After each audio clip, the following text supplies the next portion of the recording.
Instead of going out and doing anything crazy, get back to the basics right now. Make sure that your message, how is it translating into your website? How are all the email sequences that you have set up to go out? How are they matched to that message? That's really what it is just creating a message that cuts through the noise. Welcome to the Grant Wise Show. This podcast helps ordinary real estate agents build extraordinary companies. Let's grow in 3, 2.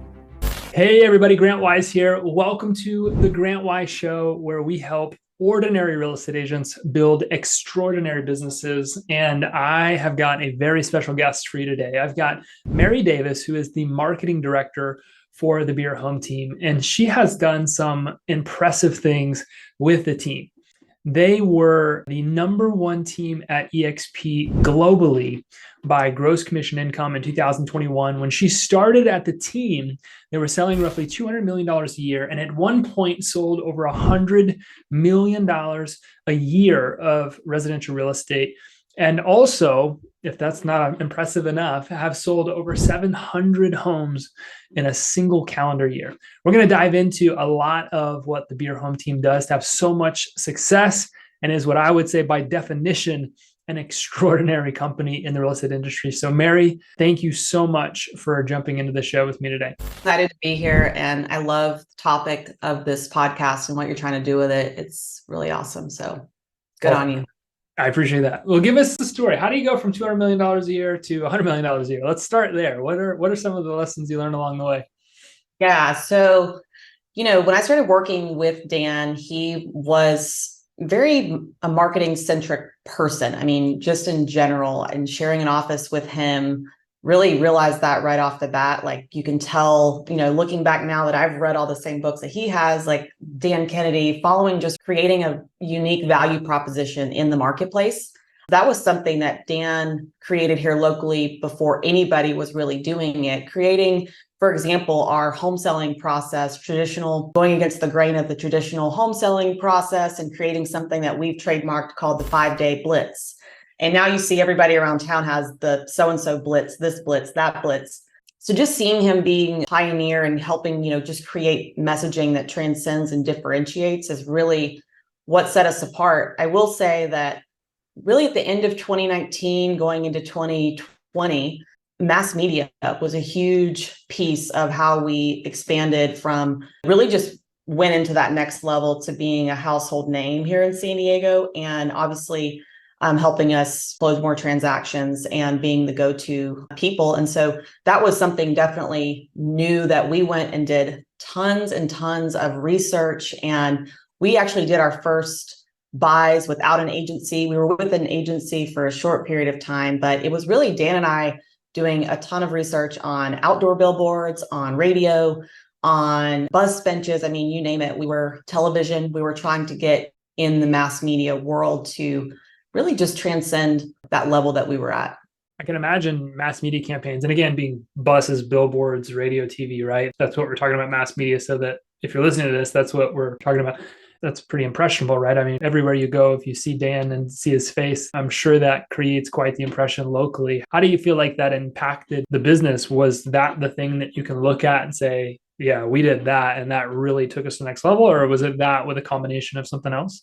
I would say that we had a lot of the foundation blocks in place before we kind of went to that step of mass media. It happened to be right around the time of COVID, and we had to make a lot of adjustments that we weren't expecting to make just as far as our process and showing homes virtually. So I do give it a lot of credit, but what I will say is that at the core of it, what we already had working really well for us was unique value propositions, creating guarantees and risk reversal that was grabbing the attention of people in the marketplace. And when we went to mass media, it just became 100x as far as the exposure, and just even for attracting agents to our team, which was a huge piece of getting to that. The larger volume is having people see us all around town, and agents that are on the team. It's a retention tool because people they're working with, they're like, oh, you work for that guy? You work with him? That's your company? And so just started to really make waves in ways we didn't even originally think it would. And it's definitely still to this day something that is very, very powerful for us. So I would give it major credit. Because you talked about having a unique value proposition, messaging, you talked about testing different offers. Like, what is it that you feel like if an agent's listening to this today, they need to know? I think that you feel the same. We were talking about a little bit pre-show, is like a lot of people have misconceptions about what a brand even is. But Yes. can you unpack a bit of that for us so that we understand what our market messaging should be? Totally. And we were talking a little bit before the show, but most agents that I talk to, when we start talking about branding, they're excited to tell me about a new logo that they just came up with or new colors they rolled out. And like all of that's amazing and important. Aesthetics matter. I'm a big fan of a good aesthetic. But when it comes to what actually is your branding, it's not that at all. It is so much more about the brand identity and your messaging in the marketplace. So, for example, a guarantee that we ran with for years, guaranteed sold for 100% of your asking price, will pay you the difference. And you may have seen something like that somewhere in real estate before, but the reason we create something like a guarantee like that, that's not just on a billboard, by the way, it's in our radio ads, it's on our postcards that we send to our farm, it's in our emails, it's everywhere. Talking about risk reversal and taking as much risk on for our client and away from them as we possibly can, that really, like, why wouldn't they work with us? We're taking away every objection that you could say you have about working with us, whether, again, I'm talking more on the sell side right now, but that is just attacking that head on is, an angle to go with creating guarantees, creating risk reversal. But when we talk about the guarantee is one piece of our brand now that's very well known. It's interesting. We talk about billboards or anything with like limited real estate, right? It's different than a website where you could actually have a lot more than just a logo stamped on it. Guarantees can be really, really powerful for any kind of print marketing where you do have limited real estate, because you are trying to just spark curiosity and you don't have a lot of space to do that. There's really like 3 stages of customer relationship with you. And it's the curiosity, it's the enlightenment, and the commitment. So when we have just limited real estate, we're just focusing on the curiosity aspect. And really, that's what becomes your brand. I mean, people know us in town. They're like, oh, he's the guy with the guarantee, right? Like, and how does that work? And it's just sparking curiosity to continue the conversation. And so I think for agents, just thinking about how can they differentiate themselves with some kind of risk reversal or guarantee that gets people to call in and just inquire, right? It's about sparking curiosity. And that's why I love, like, messaging is one of my favorite things to talk about, because I think there's really, truthfully, so many agents out there that are incredible at what they do, and they get beat out in a competition for a listing or even for working with a buyer by an agent that they know is not as good as an agent as them. In fact, they could be horrible, but they're not telling their story in a clear way. And that's why it's so fun for me to have these conversations with people, because they just need to hone that in, What do you say to the agents? Like, why does anybody need to know my story? They just want to buy a house. Like, they just want to sell a house. Why is who I am important? Because I hear that quite often. Agents don't really want to talk about themselves or put themselves out there. And you actually just touched on something really important, which is it's actually not their story. It's their potential client's story. It's the story of who's on the other side. So to answer your question, I think that actually takes a lot of stress off agents when I tell them that, because a lot of agents are like, I don't want to brag. That's not me. And I'm like, great, you're the perfect candidate for making some quick adjustments to your messaging. If you really are all about your clients, right? A lot of people use that phrase. We're all about our clients and helping our clients win. The story that you're telling is about a problem that your client has, or a fear that they have, or just a major roadblock they have to getting to the other side of whatever problem, whether it's selling a house, buying a house. For some people, it's renting. Different markets have everyone has a different niche that they cover, but it's interesting because, I would say you're on 2 extremes. Some agents, they lead with authority and they lack empathy. And then some people are so far away from authority because they are that shy agent that's like, I don't want to brag, that they just kind of back up from all of it. They're just kind of get afraid. So the combination of the 2, I mean, if you really believe that you're the best agent to help your client, then you actually have an obligation to tell a story that's going to hook them in. and get them to work with you, because otherwise you're failing them. You're letting them choose to work with some other person, right? So you really do have a duty inside of yourself to pull it together, whatever it takes. But it is about telling their story. And that's where most agents, really anybody in business, it's very, very common that we try to tell our own story and not what's the current struggle of selling a house? What are you afraid of in the market right now? And lead with that. I was just talking to an agent this morning. He's like, I feel like the market there's some agents out there trying to be cheerleaders and say you can still get this high price for your home. And I'm kind of on the other side being realistic. And so I don't know with the content I'm putting out if I'm going to sound like a negative Nancy when I'm talking. And I don't know how to write content right now that doesn't sound like a negative headline. And, I just kept asking him, well, what's going through your client's mind? What are you keep hearing from your clients? And he was saying they don't know what they can really get. They don't know whether to listen to that positive person who's saying they can still get full price, or if the news headlines are really true. And so I just told him, that's your headline. Lean in with what your customer's fear is in the current moment. Start with that and then go from there. But so many times we try to start with, I'm Agent Joe Smith, and I believe that right now you need to price your home this way and for this reason. And that's where I think agents do get uncomfortable. Hopefully it's a little bit less daunting when you just get to talk about someone else's story.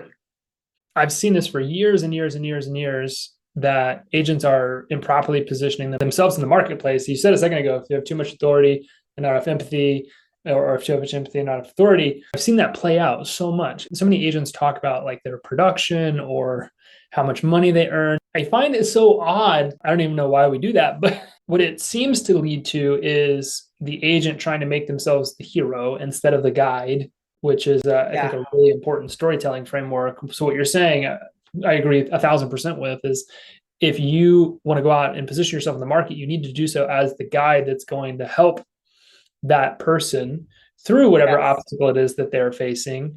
It sounds like you had something to kind of say on this topic as well, but I'd love to hear it. Yeah, and I think what I was going to say is with the authority thing, it's so easy to look at agents doing that and think like agents are just a bunch of people that love to brag about themselves. I think so many marketing rule books teach us that we need to have authority in marketing. So few of them actually talk about what you just mentioned, which is that we're the guide, not the hero. You do need authority. Mm-hmm. But just even when you're talking about like, where does it go on a website? So many agents have like the number one real estate agent in San Diego is like, that's their headline of their website, versus helping buyers and sellers get what they want out of a home sale or purchase, whatever, right? And then the authority piece, it's important, but it belongs in a different location, for example, is to not overwhelm. So I see that all the time, but I think part of it is it's an epidemic. I mean, you see other agents bragging and doing it all the time. And internally in our industry, I think it's cool. It's awesome. We get to brag and celebrate amongst peers about what we accomplish. But we talk about empathy and authority. It's a 1-2 punch. And with too much empathy, you sound like a soft loser I don't want to work with, right? If you're just like, I know how hard it is, and I know that it can be really scary. I mean, I want to work with somebody who also has something to show for it, right? Somebody who's a proven track record. So just thinking about pairing those two things. And before you even get into that, you've got to spark curiosity. And so authority just doesn't do that. If I'm going to dinner with someone and the first thing we sit down and start talking about is how awesome they are and what accolades they have accomplished, I really don't want to talk to them for much longer. And it's the same with marketing. It's interesting because we talk about messaging, and like we're talking right now about messaging and having a brand and what you're putting out there and risk reversals. Typically, I don't think some people realize when you put out content that talks about your production and it talks about how much money you're earning and it talks about you're number one in XYZ market, what's really ultimately happening, at least what I've seen, is that you're attracting other agents that want to know how you're doing it. And that's a market to message mismatch, right? We're putting out content that we think is going to help validate us to the consumer, but what it's actually doing is attracting competition because they want to know what it is that we're doing to have so much success, because maybe they're not having it, or maybe you've got a system or a tool or something. Like, I don't think people pay attention to it. They just see Joe Schmo, the number one realtor in Arizona, is bragging about his success. So then when I do something, I need to brag about my success. And it's like, well, maybe you don't. It just depends on who you're actually marketing to. And I always tell people this, like, you're not afraid to create content. It's not that you don't know what to say whenever you go to create content. It's that you don't know who you're talking to. 100%. Yeah, You 100%. feel That's like, so true. yeah. How important is it when you go to create messaging for your business and your brand that you have a clear picture of who it is that you're even trying to market and message to? It's probably the most important thing. And I talk with you, Grant. I'm a story brand certified guide. We went through that framework. If you've read Building a Story Brand by Donald Miller, the reason we went through that process is because, I mean, after reading the book ourselves, agents are not at fault for not understanding this. If you're going to sit down and make a marketing piece, Grant, as an agent, or I could look at a blank screen for 3 hours. Even if I had a great idea, I know I want to make something about a guaranteed sold program. I know that I want to talk to the way people are approaching the holidays with the real estate market. Just as an example, I might just stare at a blank screen and not know where to start. But if you really understand who your customer is and what their problem is, and again, that whole framework, how you step in and help them solve that problem and the whole journey, you are now starting not at square zero every time you sit down and make a marketing piece. So not only does it save time, but it's what creates a cohesive brand across the board. I mean, I think people look at companies like Coca-Cola and Budweiser and just any company that does big branding, and they understand that that's a big brand, and they think it's so beyond them to have that kind of sentiment or feeling about their own business, but it's not that far out of reach if you can get into, again, it's really just telling a story. And the reason that is so, compelling framework, I mean, for many, many years, storytelling has been used to move people, to get them interested, to get them to stop and listen to you. So I think I went a little further in answering your question, but really the most critical thing agents can do is really understand what their customers' problems are, who they are, like you said. And they get that wrong so many times. They try to put a demographic on it. They're how old are they? Where do they live? Really understand a person in your market who is buying and selling a house. What are they fearing? What is their internal philosophical? I mean, all of those elements, really, what are they struggling with versus trying to understand what it would look like, put them on a little dot map of all these different characteristics that they have. It's much deeper than that. I agree. We talk in sales all the time about pain, and we talk about, because you're talking about struggles. And I don't think most people realize that there are two types of pain. There's external pain and there's internal pain. And one creates the other. Yeah. So if interest rates are a problem and now all of a sudden you can buy half the house that you could 2 years ago and your payment's going to be way higher than you expected it to be, that is an external problem, but it creates stress, anxiety, feelings of insecurity, failure. And I think if I'm hearing you correctly, you're saying that's what we've got to speak to whenever we're creating content or putting stuff out there, is that we've got to speak to what's going on inside a person, not outside a person. The outside's creating the internal problem. Is that right? Exactly. And we're so guilty of that in our industry. I mean, I've seen a few people post, how many times have you heard your clients talk about the NAR lawsuit, for example? Not at all. They don't care about it. But what are agents talking about? They're talking about the NAR lawsuit.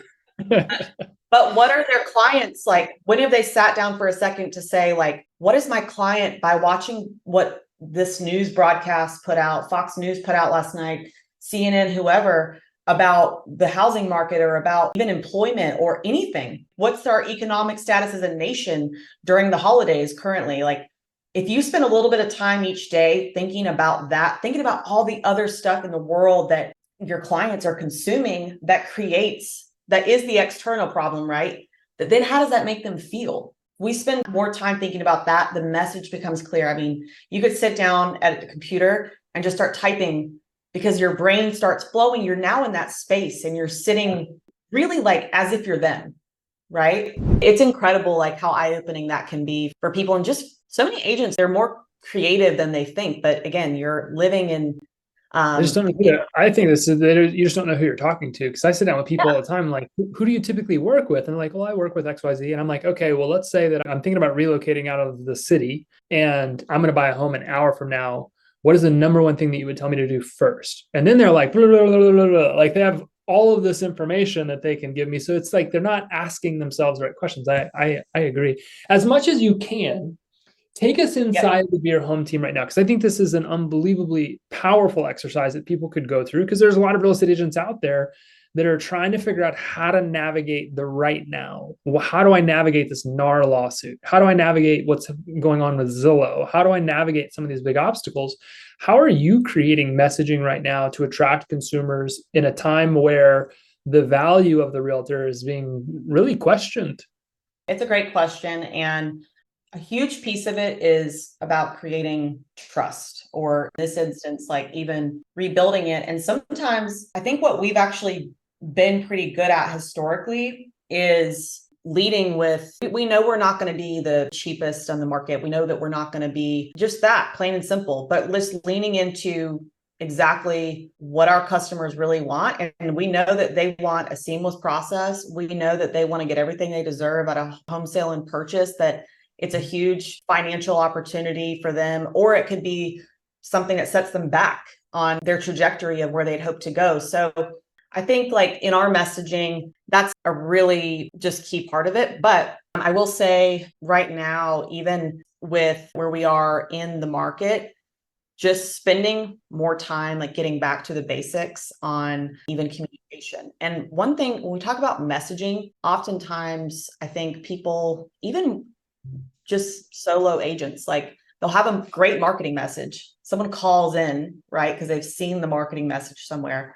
And then they completely abandon whatever that was. Like they don't have any sales language to match what that marketing message was. And so I think what we're really dialing in right now with our inside sales team and just really looking at, like, we've created this amazing message.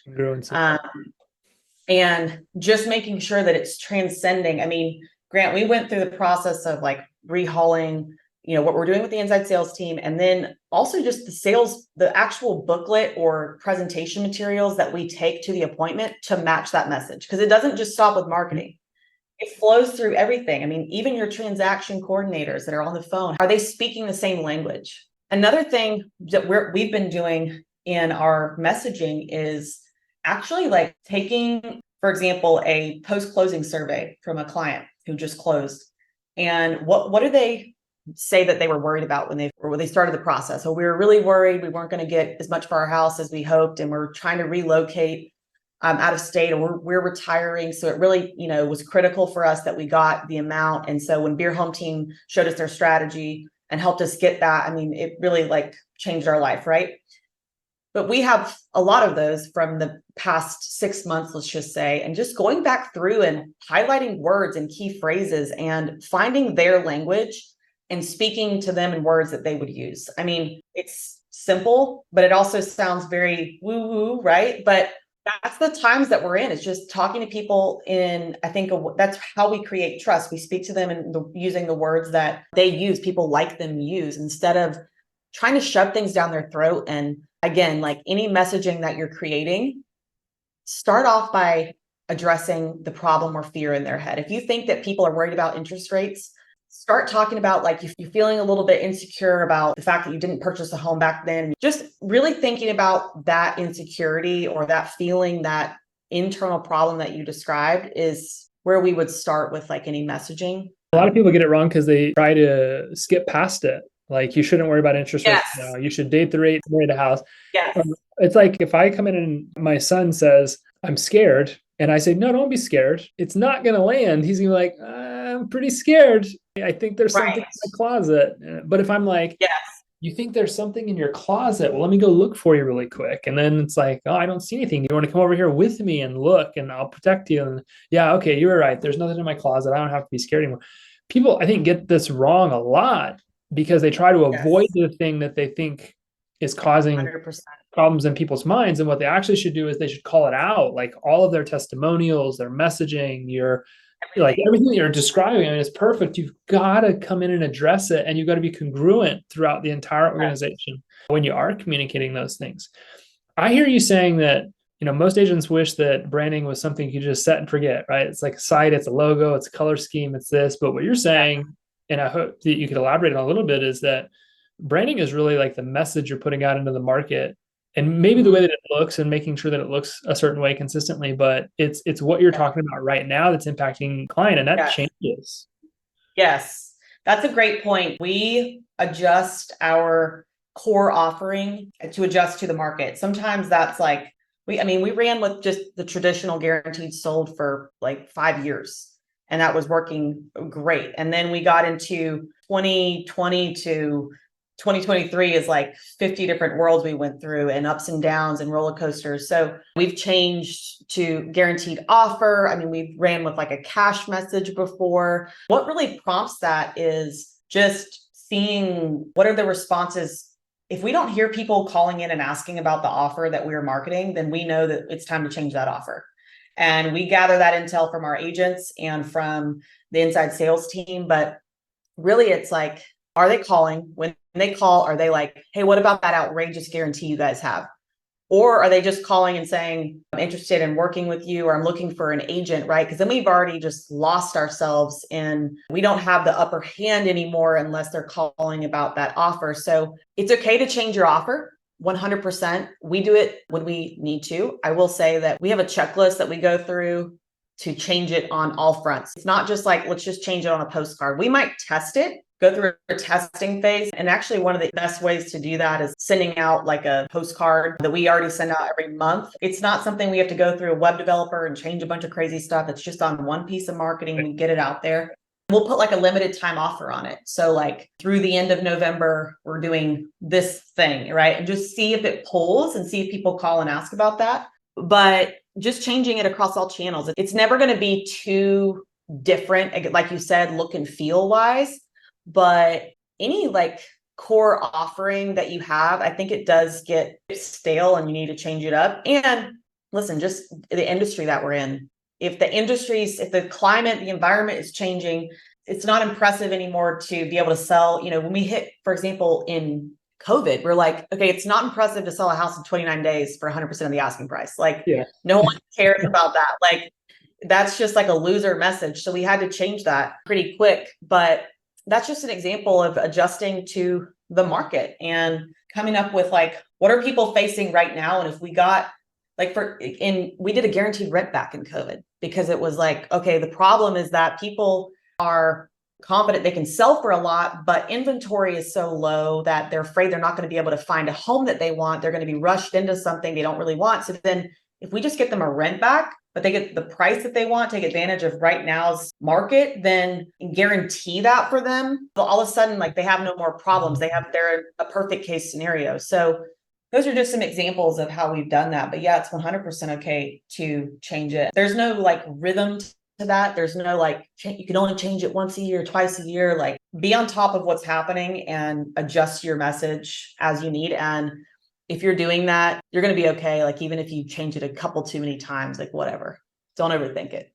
I think some people say like, how do I know? Am I going to make mistakes? Am I going to get it wrong sometime? You said something earlier that struck out to me was about Dan and being a pioneer and doing things in the industry. I think that not everybody does. Certainly the Be Your Home team is one of the most extraordinary companies that exists in the real estate space.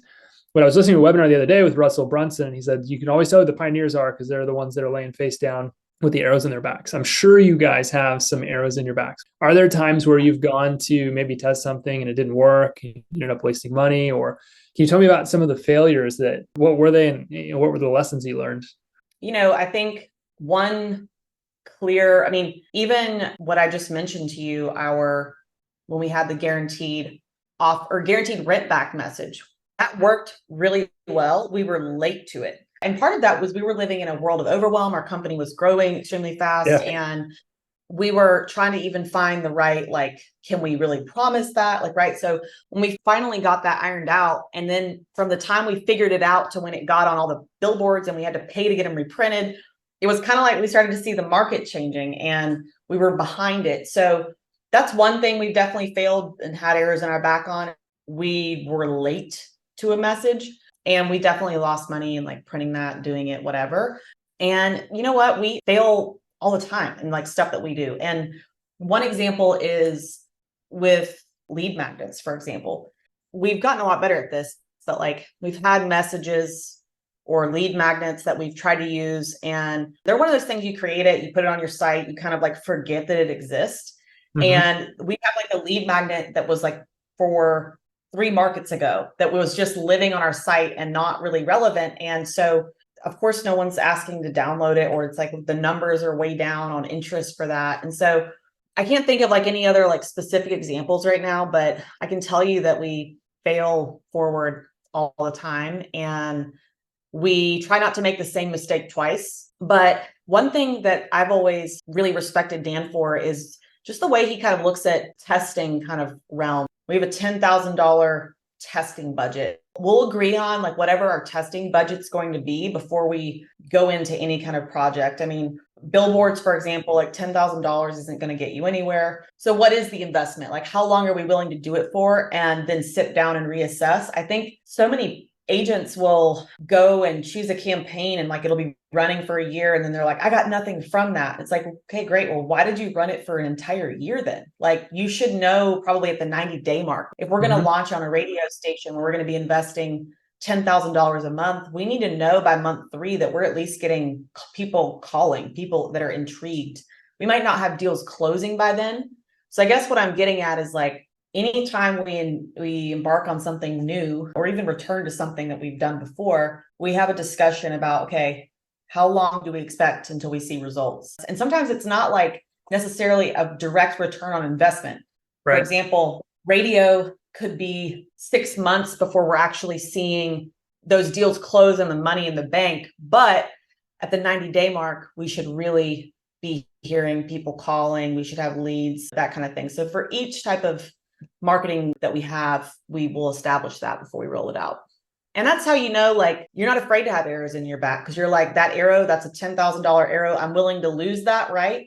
And that will be on the other side of that is this huge opportunity of gain that I'm also willing to lose that to possibly see. And so if you know those numbers and what your limits are, then you have a lot more comfort going into something like that. And that's part of how you make that transition from ordinary to extraordinary is you've got to be willing to take risks as an entrepreneur, as a business owner. Sometimes you've got to do stuff. It's feeling, thankfully, because of marketing, you can get data pretty quickly and you can know if something is or is not working, but you've got to be willing to make some of those investments. There's certainly things that I've done that just absolutely did not pan out. I've done a few of them, and marketing, people always ask me like, well, is this going to work? I'm like, I don't know, we got to test it. Like, we got to test it. We got to test it. We got to test it. That's the marketer's mantra. It's like, I don't know if we got to test it and see if it can work. Certainly you develop a skill set over time and you know what things will and what things won't work. That was going to be the next question I was going to ask you is how do you tell? Because branding is a little bit different than like direct response marketing. So I know if I put out a Facebook ad, I'm going to be able to predict the result that I get pretty consistently, but I don't always know from a branding standpoint if something is or isn't working. And it sounds like you all have come up with a bit of a system for how to navigate that. Yeah. So really simply is if like you're a solo agent and you're answering all the calls that you take for marketing, a lot of times we don't ask people like how they heard about us or like what made them think to. But thankful that they did, most agents. Yeah. And it's like, okay, well, yeah, I heard about your message on the radio. Oh yeah. Like, which message? Ask them, just go a little deeper in finding out what did they actually call about, right? And so we have that training in our organization. So our sales agents, our inside sales agents are trained to ask those questions, but we, as a marketing team, we ask them periodically for feedback on messages. And I like to ask for specific examples. Like, I want to know that someone brought up the term outrageous guarantee. That's something we're running right now. I want to know that they brought up just whatever it is. And if we're not hearing that, again, it is a little bit of intuition, but it's not so woo-woo. It's like, you're going to know or not. Like, people are either going to be interested in it or they're just not. And one thing we've also done is actually just A/B test messages on websites, whether it's a header, just even seeing how much time did someone spend once they got on the page with that headline. Did they spend 30 seconds or were they like this person who spent a minute and 30 seconds, but clicked on every tab 3 times and visited and scrolled and did all these different things, downloaded the lead magnet and booked a call? Then we know a lot more about how effective that message is. So website's a great way to test a message because all your marketing is funneling to that. And depending on what system you're using, you can get a lot of different metrics based on that. And again, depending on what system you're using, A/B testing is pretty simple to do, but that's a great way to test core message. I don't know if that answers your question. Another cool thing to do, by the way, agents like take advantage of this simple hack. If you were editing or making like a marketing piece or you're a header for your website, go sit in a coffee shop and quickly like have a stranger walking by, look at it for 5 seconds, then turn the screen away from them and say, can you tell me what I offer? And can you tell me how it makes your life better? If they can't answer those two questions after looking at your screen for 5 seconds, you have to fix your message. That's it. That's a great strategy.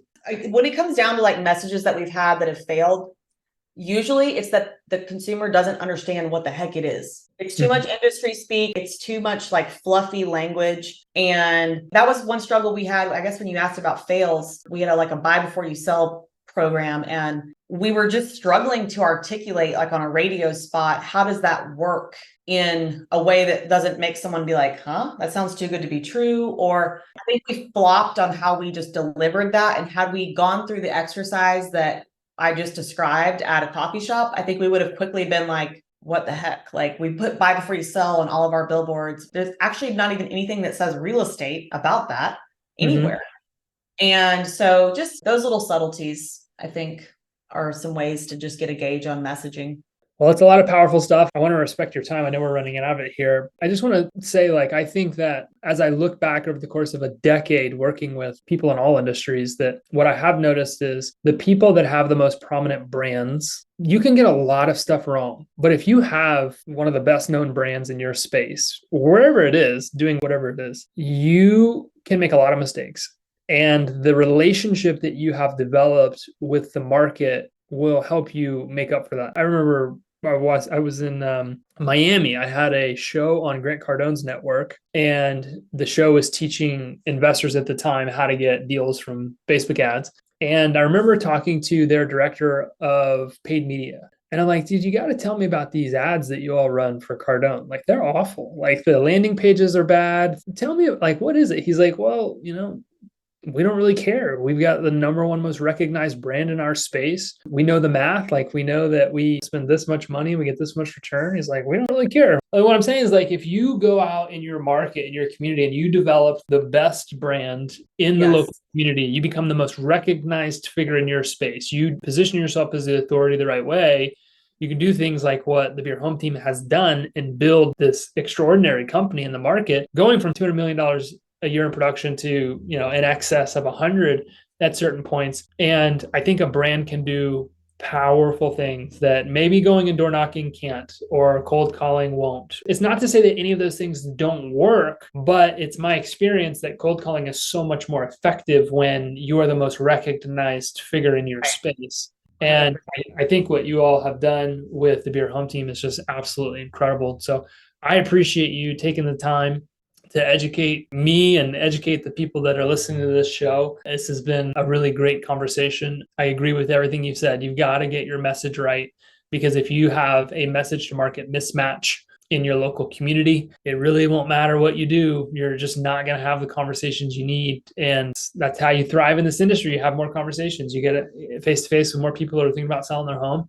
And so I think last question, just on the way out here, Mary, is if there was one thing that you would tell somebody to go do right now that could help them take their business as an ordinary realtor, go from ordinary to extraordinary. If there was one thing you say, go do this right now, what would that be? How can I take something from this episode and go become extraordinary?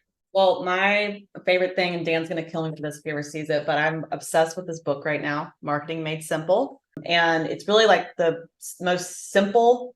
Instead of going out and doing anything crazy, get back to the basics right now.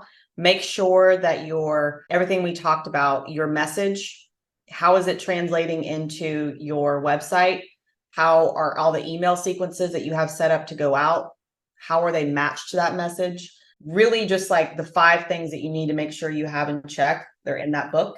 And it's your one-liner when someone asks you what you do, your website, your sales, your nurture sequence, your lead generating PDF. Those core things, if you can dial them in the market that we're in right now, will set you far apart from really all the noise that's out there. That's really what it is just creating a message that cuts through the noise. And this book has really all you need to get started in doing that. So that's my message to everybody right now, is to just dive into it.